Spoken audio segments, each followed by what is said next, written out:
Hello everyone, good evening. आज हम SST का ज्योग्राफी पढ़ेंगे और इसमें हमारा पहला चैप्टर है India size and location, Bharat आकार और स्थिति। तो देखेंगे इसमें पहला पॉइंट है आपका, India is an ancient civilisation but now it is a developing nation. It has shown remarkable progress in various field. Bharat एक प्राचीन सभ्यता है, लेकिन अब यह एक विकासशील देश है। इसने विभिन्न क्षेत्रों में उल्लेखनीय प्रगति दिखाई है। जैसा कि आपने बताया, अभी मैंने बताया कि एक क्या है, एंशियंट सिविलाइजेशन है, मतलब हर एक सभ्यताओं में भी जो सभ्यता उस समय विकसित हुई थी उसमें से भी भारत भी क्या है, साथ में प्राचीन सभ्यताएं। भारत एक प्राचीन सभ्यता है और ये क्या किया है, इसका देखा विभिन्न क्षेत्रों में जो बताया वेरियस फील्ड, विभिन्न क्षेत्रों में इसका क्या है, उल्लेखनीय योगदान भी दिया है भारत ने। आगे चलते हैं।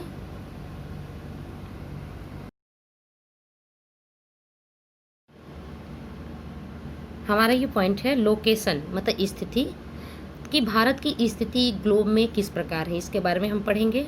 तो देखिए इसमें पहला पॉइंट दिया है कि India lies entirely in the northern hemisphere, मतलब भारत पूरी तरह से उत्तरी गोलार्ध में स्थित है। तो चलिए चलते हैं मैप पे और मैप देखते हैं कि किस प्रकार वो उत्तरी गोलार्ध में नॉर्दर्न हेमिस्फीयर में स्थित है इंडिया।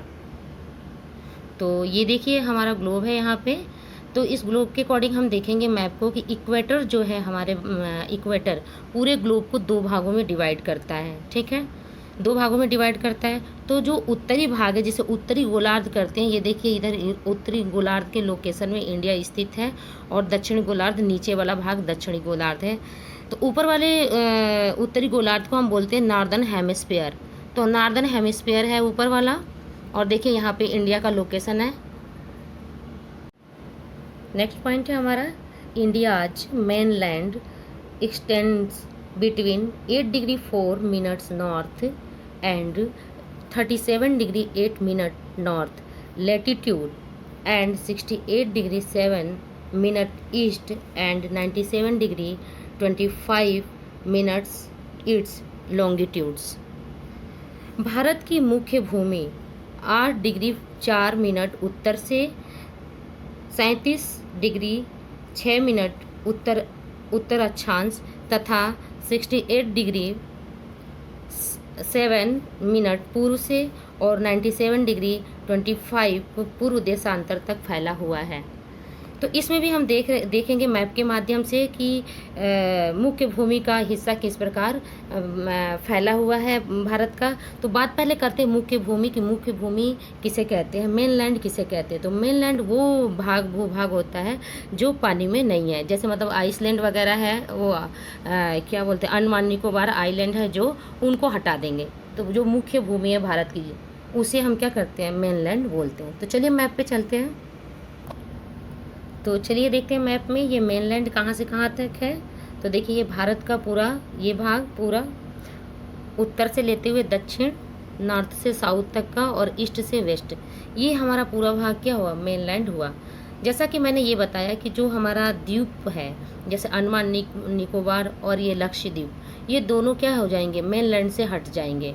ये मेनलैंड में काउंट नहीं होते हैं। जब हम भारत का पूरा नाम लेते हैं तब ये दोनों काउंट होते हैं द्वीप, लेकिन जब हम मेनलैंड की बात करते हैं, मुख्य भूमि की बात करते हैं, तो ये दोनों के नाम हट जाते हैं। तो चलिए अब फिर हम ये देखते हैं कि उत्तरी अक्षांश को कि किस तरीके कहाँ से कहाँ तक। तो हमने पढ़ा था उसमें 8 डिग्री 4 मिनट उत्तर से, मतलब नॉर्थ से 37 डिग्री 6 मिनट नॉर्थ अक्षांश। तो ये देखिए यहाँ पे है जो नीचे आपका, देखिए थोड़ा सा बड़ा करके, ये 8 डिग्री है, 8 डिग्री 4 मिनट से लेके 8 डिग्री 4 मिनट से लेके आपका ये अक्षांश, और फिर ऊपर भी उत्तरी अक्षांश में, क्योंकि गोलार्ध के अगर देखा जाए ग्लोब के आधार पे, तो हमारा उत्तरी गोलार्ध में इंडिया स्थित है। इसलिए दोनों जो बताया जा रहा है ऊपर और नीचे का दोनों इंडिया का भाग वो उत्तर साइड में ही आएगा, मतलब नॉर्थ में ही आएगा। ठीक है, तो ये था हमारा उत्तरी अक्षांश,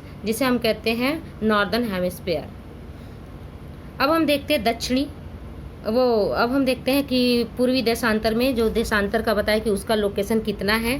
तो देखिए लिखा है 68 डिग्री 7 मिनट पूर्व से 97 डिग्री 25 पूर्व देशांतर तक फैला हुआ था। ये आपका पूरा एरिया हो गया जो दिखाया गया मैप पे। इतना एरिया जो है आपका ईस्ट में फैला हुआ है 68 डिग्री 7 से लेकर 97 डिग्री 25 पूर्व देशांतर। ओके, तो चलिए हम नोट्स पे चलते हैं। तो नेक्स्ट टॉपिक है आपका कि the Tropic of Cancer 23 degree 30 minutes north divide India into 2 almost equal part. कर्क रेखा लगभग 23 डिग्री 30 मिनट्स नॉर्थ भारत को लगभग 2 बराबर भागों में डिवाइड करती है, बांटती है। ठीक है, तो जो हम देखते हैं कि कर्क रेखा जो है भारत को बराबर 2 बराबर भागों में बांटती है। नेक्स्ट पॉइंट भी साथ में देखते हैं, फिर उसके बाद हम मैप देखेंगे। लिखा है कि the island groups of Lakshadweep and Andaman and Nicobar are also part of India. मतलब ये भी पार्ट है इंडिया के। लक्षद्वीप और अंडमान निकोबार द्वीप समूह भी भारत के ही भाग हैं। तो चलिए मैप के माध्यम से इन 2 पॉइंटों को डिस्कस करते हैं। तो देखिए ये हमारा मैप रहा और मैप के माध्यम से हम ट्रॉपिक ऑफ कैंसर को देखेंगे, कर्क रेखा को। तो देखिए पहला स्टेट है, ये देखिए कर्क रेखा पहला स्टेट से क्रॉस करते हुए किस प्रकार जहाँ जहाँ हमारा 1-2 पॉइंट लिखा है वो स्टेट को क्रॉस करते वैसे वो कर्क रेखा क्या होता है, गुजरता है। तो देखिए पहला है हमारा गुजरात, दूसरा है हल्का सा राजस्थान को टच करता है। ठीक है, थर्ड है हमारा मध्य प्रदेश MP, फोर्थ है हमारा छत्तीसगढ़, फिफ्थ है झारखंड और 6 है पश्चिम बंगाल और 7 है हमारा त्रिपुरा और 8 है हमारा मिजोरम। ये है ट्रॉपिक ऑफ कैंसर की लाइन की जो भारत को इक्वल 2 पार्टों में क्या करती है, डिवाइड करती है, बराबर 2 भागों में डिवाइड करती है भारत को। तो ये हम भूलेंगे नहीं आप लोग। देखिए यहाँ पे स्टेट दिखाया गया है, फिर मैं एक बार रिपीट कर देती हूँ। गुजरात पहला, दूसरा राजस्थान, तीसरा मध्य प्रदेश, चौथा छत्तीसगढ़, पाँचवा झारखंड और छठा जो है आपका वो पश्चिम बंगाल, सातवां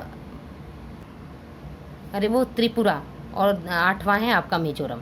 तो ये आप सीक्वेंस में याद कर लोगे सभी स्टूडेंट और देख लें आप लोकेशन। और इसमें एक और बात आया है लक्षद्वीप, तो ये हमारा लक्षद्वीप है और दूसरा आया था अंडमान निकोबार द्वीप समूह जो भारत के भूभाग है।